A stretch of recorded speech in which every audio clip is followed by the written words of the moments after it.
Ladies and gentlemen, an afternoon video, which I don't do very often, but actually given the story itself, I thought I would strike while the iron's hot. But before we get on to the main news story of today, can I yet again remind you, if you haven't already, please subscribe to the channel and you know the rest.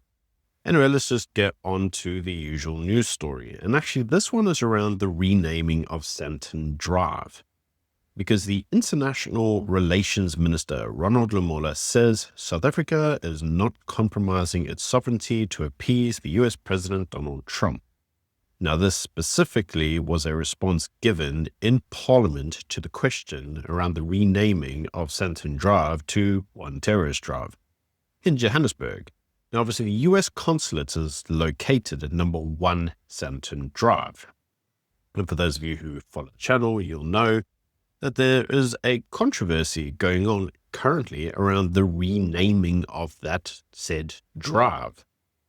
Now, there's actually quite a lot to this, and let's actually start unpacking it. The first is, what was the intention of renaming the drive?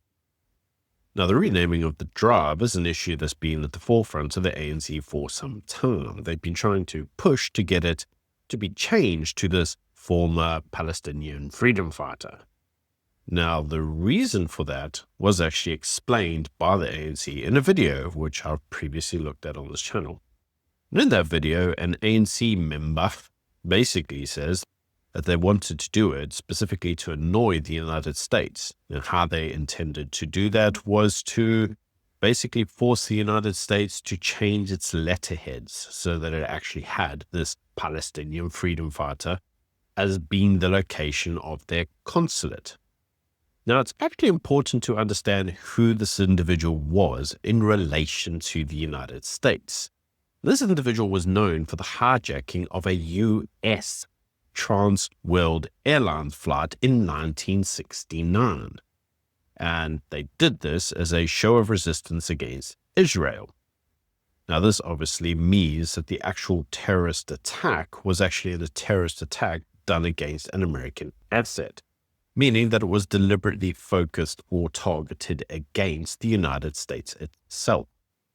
Now, when you say that you want to rename the street where the consulate is on to an individual who had previously targeted the United States as a United States asset, that cannot be taken as anything but provocative. You can't look at this in any form of positive way. Now, it's actually really important to understand what Ronald Lamola is saying. He's saying that the United States cannot dictate to South Africa what it does on its soil, and that is 100% correct. He says that the United States must respect the local government structures and they mustn't attempt to infringe on local governance. But you see, the United States isn't saying that South Africa can't rename any one of its streets to this individual's name. You can do that wherever you want. But if you're doing it deliberately to the actual street where the consulate is on, well, then anybody with a logical brain cell would consider that to be provocative. Because it is provocative. You are deliberately renaming a street where the United States consulate is to a potential terrorist who committed an terrorist activity against the United States.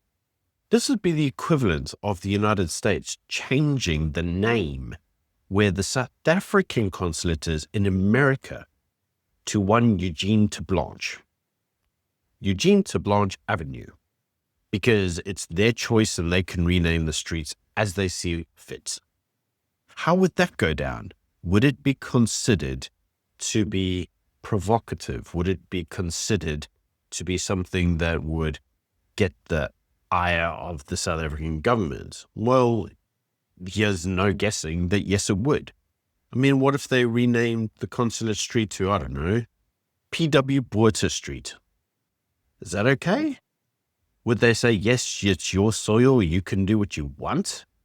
Or would they say, rename any other street you want to that, but where our embassy is or our consulate is, there needs to be a degree of respect for those areas, because by having a respect for the area where we house our consulate or our embassy, it shows that you respect the relationship that you hold with the country in question.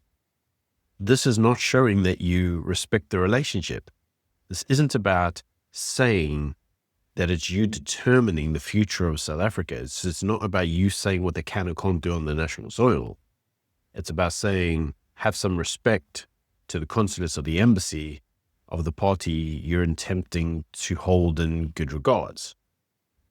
And if you don't have that respect, you're going to lose their respect, which is what they've done with the US. And as we know, they've been slamming and lamenting all the supposed lies spread and the propaganda and what, and they're going to keep it going. They're going to do a new trade deal and they're going to improve the relationship.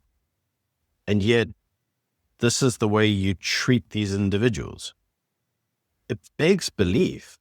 And then the way that it's reframed on national soil as if to say them not wanting this to occur is infringing on South Africa's sovereignty. Like, no one's telling you that you can't rename any other street, town, or whatever into this individual's name. What they're saying is that doing it to this specific street is highly provocative. And considering it as anything but provocative is just delusional.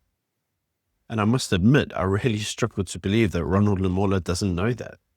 The guy's oddly stupid. I mean, he's rather bright.